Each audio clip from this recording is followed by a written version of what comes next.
In 2022, the Batman film was released, and this movie served as a reboot for the Batman film franchise. And to say the least, this movie was a box office success, grossing $772.3 million globally in its theatrical run. It's the fourth highest grossing Batman film in the entire franchise, and the film overall was well received by fans and critics. It was praised for its darker detective-driven tone, atmospheric visuals, and strong performances, particularly from Robert Pattinson's portrayal of Bruce Wayne. It also sparked a lot of excitement for future projects from Warner, planning a full trilogy and spin-offs set in this darker-toned Gotham universe. Maybe we can talk about what they did to my partner's face. Holy God, what are you showing me? His head. Come on! Open your eyes! The Penguin series that released last year, which was a spin-off of the Batman film. So DC is building something strong with Batman, but knowing them and their past mistakes, one wrong move could mess it all up.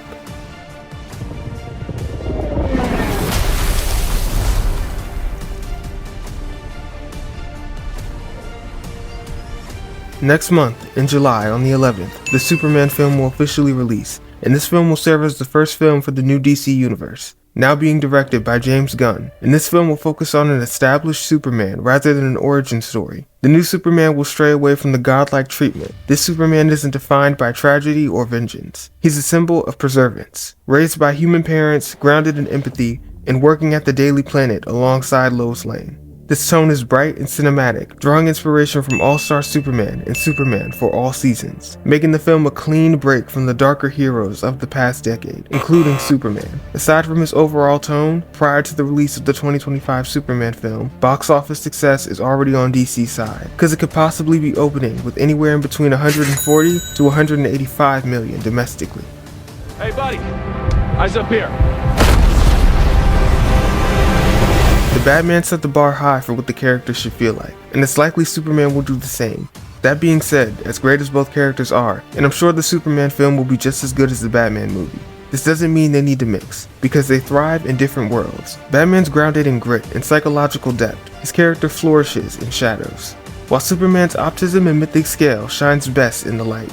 Colliding these tones too soon could dilute what makes each hero compelling in their own way. It's best to let each build their universe before crossing paths, if that path needs to be crossed at all. For a quick example, I'll say Iron Man and Iron Man 2 were both released before Captain America the First Avenger. And Tony didn't interact with any Avengers other than Black Widow, who doesn't play as big as a role as Captain America did. Basically, you understand what I'm getting at, regarding Batman and Superman crossing paths, if and when necessary. Stay down! If I wanted it, you'd be dead already.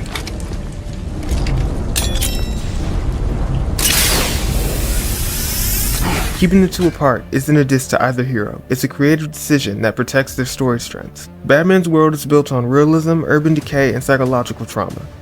Superman is a mythic canvas of hope, identity, and intergalactic threats.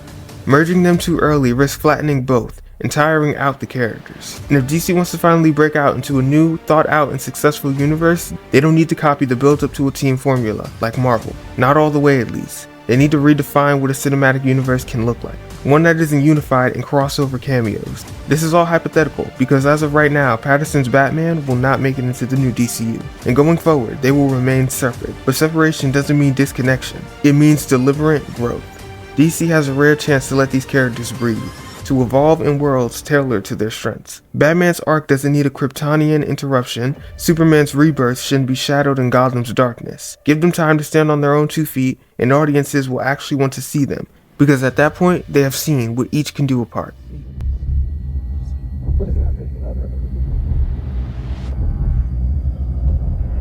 What's he got on his eyes? Who cares? I want to see his face. What are we doing here? Let's just take it out. James Gunn has made it clear Robert's Batman isn't part of the new DCU, but the way DC's been rolling things out, that line gets a little blurry. We've got Elseworld projects like Joker 2 and The Batman, but Superman launching the official universe, and confirmation from Gunn himself about a new Batman showing up later down the line. For the average viewer, that's a lot to juggle. What's canon, what's not, and will it even matter 5 films from now? It's a smart move to label some stories as Elseworld, but DC's messaging has been a bit confusing. Clarity is key, especially when you're resetting an entire universe. If you're going to have a main Batman on screen, then another universe with a different Batman, possibly more favored than the canon one. It's all confusing for fans to keep up with. The audience needs to not just have to guess what's going on based on the tone. Let Matt Reeves tell his story, unbothered by multiverse plots or mandatory crossovers. Let the DCU build and develop with Superman, and if a new Batman is truly needed in that world, he should be built from the ground up, not a sad excuse for a placeholder. Superman, on the other hand, will never need clarification in this way. This reboot is already aligned with the new universe. Superman won't have this problem at any point. He's been rebuilt for the new DCU. So the tone, the casting, the direction overall is understandable. It feels intentional. He's not pulling from the past versions, thank God, or trying to navigate around multiversal loopholes. Gunn's Superman is a clean slate and storytelling with a clear identity.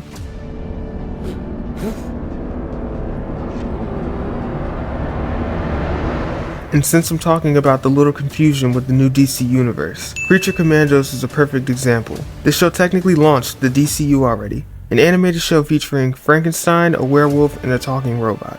Not that these things are bad, but this being step one in the new universe could be considered confusing. Now don't get me wrong, I'm not against merging the live action and animated universe. But when the average fan thinks Superman is kicking off the universe, it could throw off DC's future audience, who aren't as invested. That's not just confusing, it could be a pain to understand the mismatched energy. So what's the next move as far as Batman and Superman? Commitment and clarity.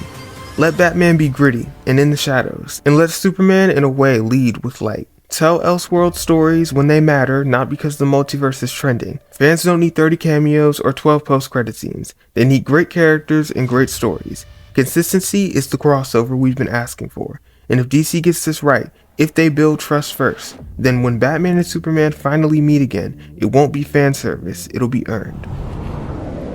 You did this. I had to. You won't let me live. You won't let me die. The world needs you. But my main point is Batman and Superman don't need to cross paths right now.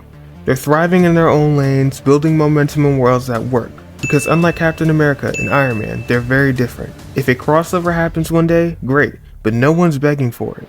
Audiences aren't sitting around hoping Bruce crashes Clark's solo story, or vice versa.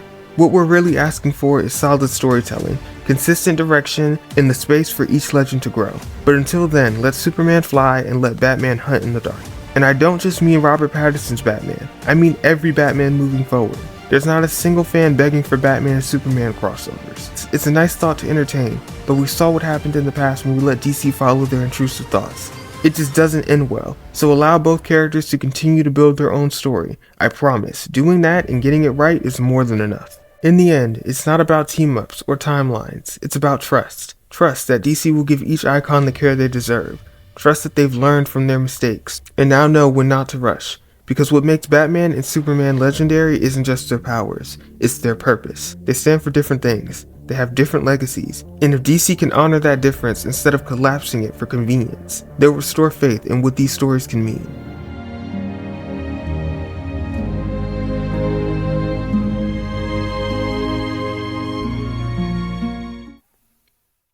If you made it this far in the video, you either agree with what I'm saying or you're preparing to write a hate comment. Either way, go ahead, like and subscribe so I can keep pointing out Marvel's mistakes and so you can keep commenting about how much you disagree. Until then, have a wonderful day.